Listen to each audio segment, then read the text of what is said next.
Bonjour tout le monde, ici Frédéric Boucher-Gaulin.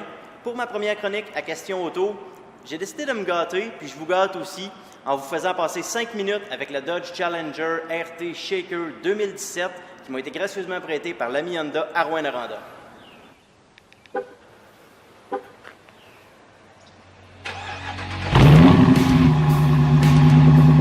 Si vous regardez la Challenger 2017 et que vous vous dites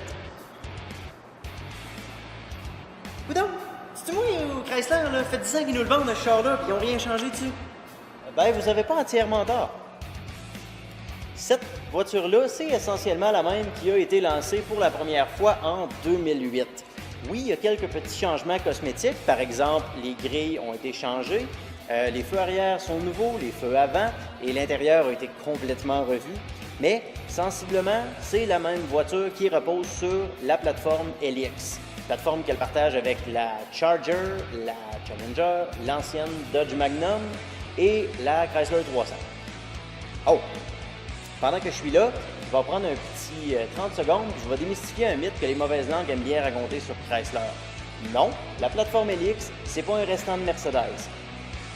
Oui, quand les ingénieurs ont conçu cette plateforme-là, ils ont emprunté certains éléments de chez Mercedes qui appartenaient à Daimler à l'époque, tout comme Chrysler.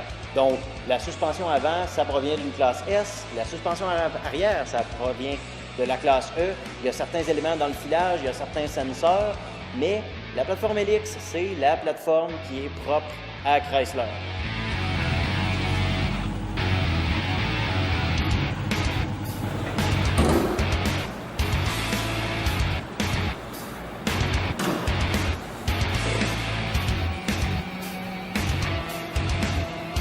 La Challenger, peu importe la version, peu importe le moteur, peu importe la couleur, c'est une voiture qui attire l'attention.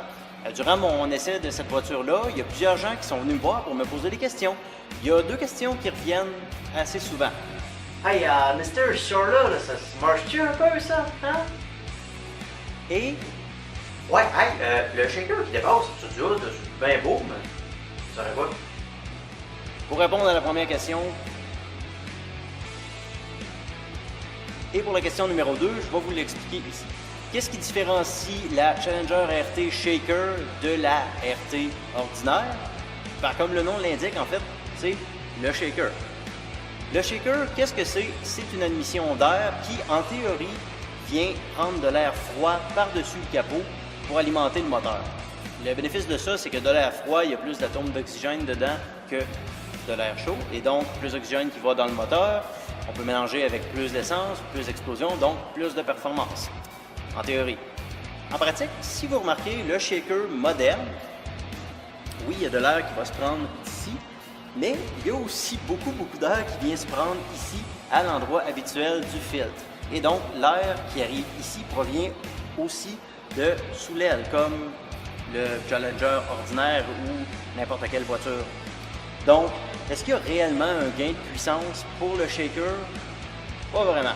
Même le manufacturier, sur les feuilles de spécification, ne donne aucune augmentation de puissance pour le shaker. Donc, à quoi ça sert? Ben, honnêtement, c'est cool.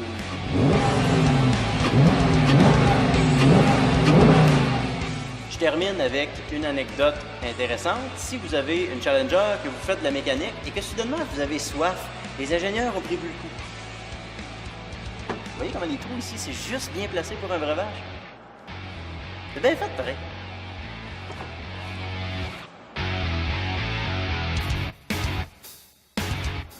Durant la belle époque des muscle cars, les produits Mopar n'avaient pas la réputation d'avoir des très bons intérieurs. Hein?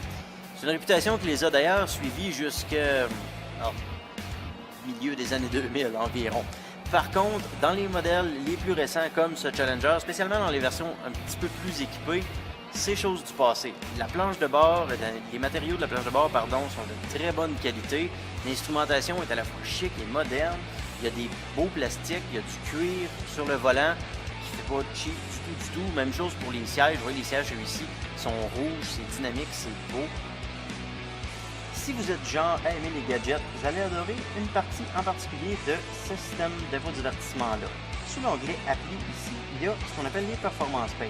Qu'est-ce que c'est ça? C'est plein de sondes, de timers, gadgets juste pour savoir exactement ce qui se passe dans votre voiture. Par exemple, si vous allez dans le chrono ici, vous allez pouvoir enregistrer vous-même vos propres 0-100 et même faire un 200 ou un 400 mètres. Donc 400 mètres, c'est un bon vieux quart de mille.